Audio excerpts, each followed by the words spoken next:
एक सूरज था कि तारों के हाँ घराने से उठा, यूं नहीं मिलती राही को मंजिल, एक जुनून सा दिल में जगाना होता है। पूछा चिद्धिया से कसे बनाया बस आशियाना, बोली भरनी पड्डती है उड्डान बार बार, तिनका तिनका उठाना होता है। आंख हैरान है क्या, शख्स जमाने से उठा भूखा पेट, खाली जेब और झूठा प्रेम इंसान को बहुत कुछ सिखा देता है। जब तक आप अपनी समस्याओं एवं कठिनाइयों की वजह जहां दूसरों को मानते हैं, तब तक आप अपनी समस्याओं एवं कठिनाइयों को अनहा मिटा नहीं सकते। आज तेरे लिए वक्त का इशारा है, देखता ये जहां सारा है, फिर भी तुझे यहाँ रास्तों की तलाश है। आज फिर तुझे मंजिलों ने पुकारा है। भगवत गीता में भगवान श्री कृष्ण कहते हैं, मन का बेचैन होना उसका स्वभाव है। हमारे मन को लगता है कि अगर वह अलग अलग बातों के बारे में सोचता रहेगा तो हमें आने वाली हर मुश्किल और मुसीबत से बचा लेगा, पर ऐसा होता नहीं है। हम अपने जीवन का काफी अधिक समय सोच विचार करके परेशान होने में निकाल देते हैं।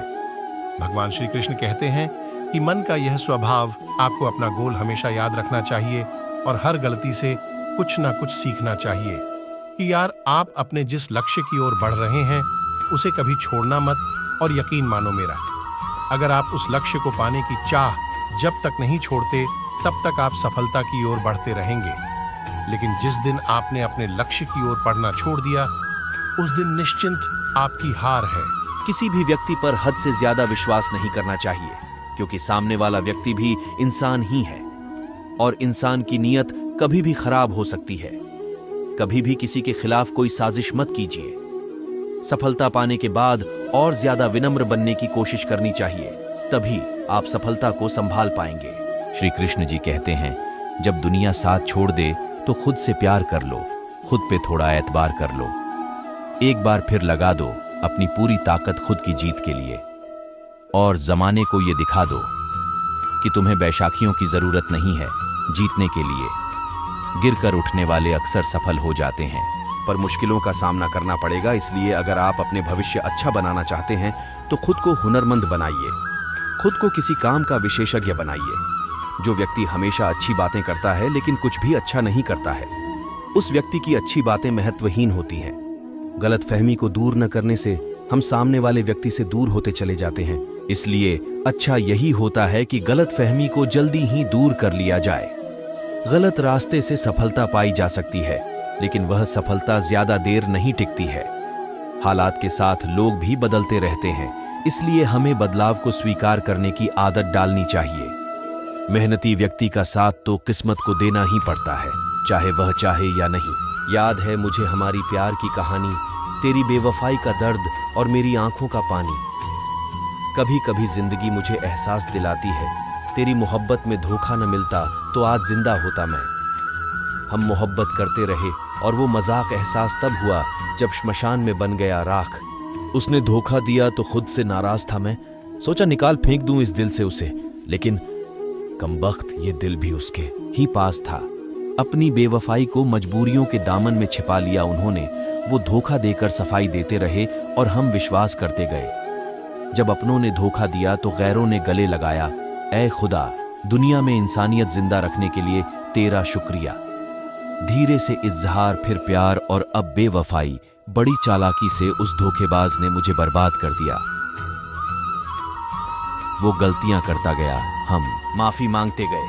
बस यही हम उसको और अपने आप को खोते गए। जिनके प्यार में हम दीवाना बन फिरते रहे, उन्होंने ही हमें बेगाना कर दिया। उस धोखेबाज को तलाश है अब नए प्यार की, क्योंकि हमें तो अब उनकी निगाहों ने पुराना कर दिया। उसकी फितरत थी सबके प्यार से खेलने की, और एक हम जो हर दिन खुदा का शुक्रिया करते रहे उनका मेरी जिंदगी में आने के लिए। हर किस किया सभी से और वापसी में धोखा खाया हमने। ये दिल आज भी उस धोखेबाज से वफा की उम्मीद लगाए बैठा है। बेवकूफ है या इसे इज्जत कहां रास आती है। तेरे झूठे वादे की जरूरत है, न तेरे दिखावटी साथ की। बाकी की जिंदगी गुजारने के लिए बस तेरी यादें ही काफी हैं। प्यार में धोखा मिला तो जिंदगी में उदासी छा गई। बड़े दिल से चाहा था मैंने उसे, न जाने कहां गई।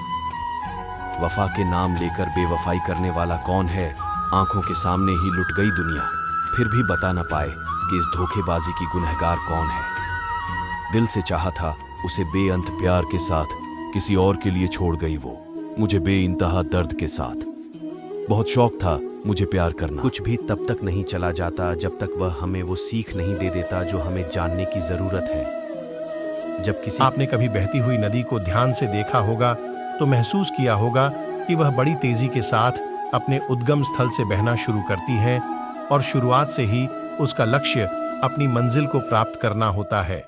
कभी कभी रास्ते में कई सारी मुश्किलें आ जाती हैं, पर उन हजार बाधाओं के आने पर भी वह लगातार बहती रहती है।